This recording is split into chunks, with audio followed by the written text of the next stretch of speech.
see the play. And by the way, those who like the vagina monologues, I support your constitutional right in the public university to do it, to make a fool out of yourself. You know, fine, just do it, okay? But here's the problem. They put on the play, they're chanting, they're marching, they're doing what the angry feminist does on Valentine's Day. In my opinion, constitutionally protected. I remind you. The C word is said repeatedly. They have a skit called Reclaiming the C word. And the idea is if you say the word enough, it loses its negative stigma. You turn it into a term of endearment. The conservative students, the two girls looked at this and they said, you know, this is just ridiculous. You know, using that word is always offensive and derogatory towards women. And it's always going to be that way. So they did something I thought was pretty cool. They set up a little table out in front of the Georgia Institute of Technology. They got this big, beautiful student center. It's like a $10 million facility. I think it's awesome. Okay, they set up a table in front of it because the Women's Center is in there. And they thought, I love these girls. This is such a cool thing to do. They put the table up and they put out some cardboard. And they put, "We are not CUNTS." They actually put it on cardboard in front of the Women's Center. I thought that was one of the coolest ideas I ever thought of, because you know people are going to stop. There's no way people are going to walk by that and just like not notice it, okay? All of a sudden, these people start walking up, they're like, what is the point of this? And they said, well, why don't you go inside and ask the feminists that run the Women's Resource Center what we're talking about? And all of a sudden, these people are just walking into the center, walking through the foyer, they go into the WRC, you know, and after like 50 people do the same thing, the feminists figure it out, okay? Being, you know, really bright and everything, sorry. They sit there and they figure out the whole thing, and they're like, something's going on out front. They go walking out front, and this is the God's honest truth. There's a speech code at Georgia Tech that says you cannot engage in speech that is offensive, demeaning, that belittles others along the lines of, and then you get the laundry list, race, gender, creed, whatever that is, national origin, military status, handicap, blah, blah, blah, blah, blah, blah. Here are all the ways you offend someone. Don't do it. And they have the speech code, and they come walking up with a magic marker, and they lean over to the C word. And they actually just start to mark over it. And the women's names are Ruth and Ari. And they take a look and they say, what are you doing?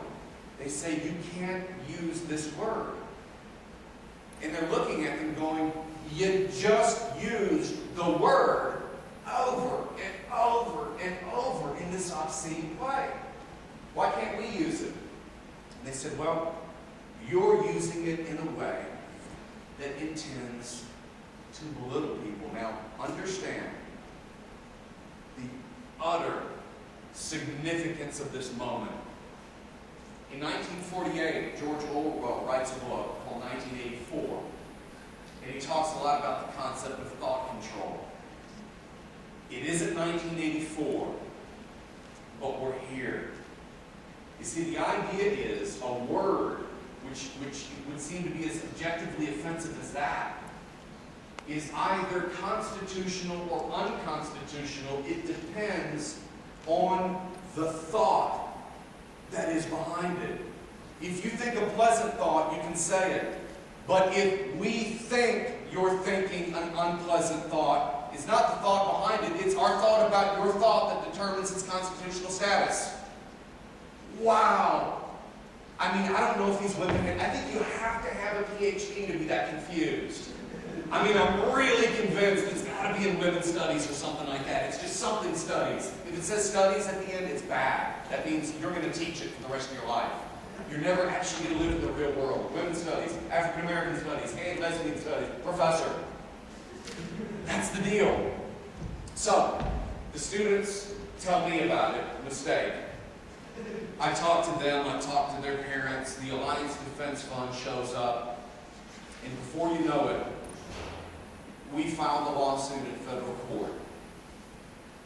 And it's an amazing moment because it took about 9 months for us to get a ruling on this. But I want to tell you something about the status of free speech in our society today. Gay groups on campus perceive the attack on the speech code, which, supposedly protects them from hate, to be an attack on them personally. They protest, and because Ruth Malhotra, the Baptist student, is also Asian Indian, they go into the dormitories and they start handing out Twinkies. And people are saying, what are the Twinkies? They say they're Ruth Malhotra Twinkies. Well, what does that mean? They say Ruth Malhotra is yellow on the outside, but white on the inside. If she were a true minority, then she would support the speech code that's meant to protect us. And some of them are walking around, forgive my language, but they're holding up signs that say Ruth Malhotra, Twinkie, B-I-T-C-H.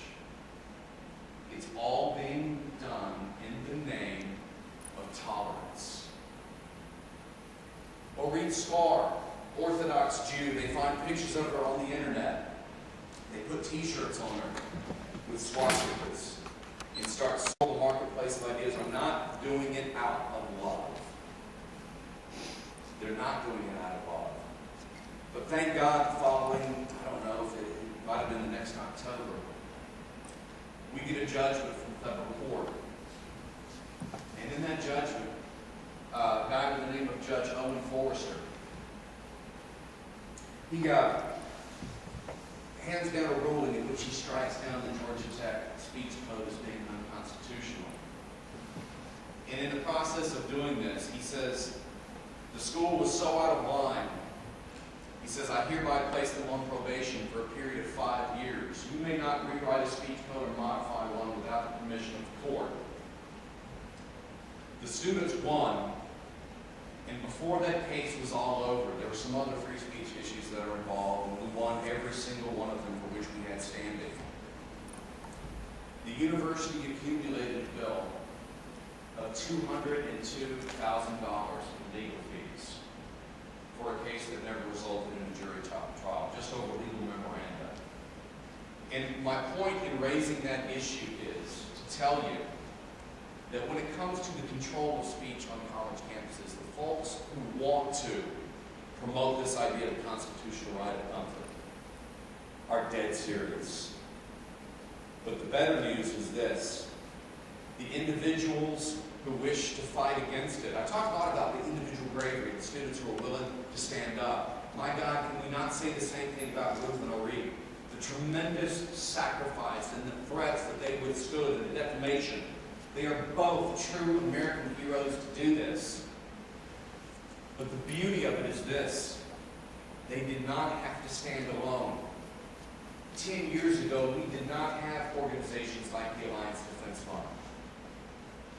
We not only have organizations like the Alliance Defense Fund who are willing to represent you if it happens to you. We have organizations like the Leadership Institute who's sponsoring this talk, who can help you start that student newspaper.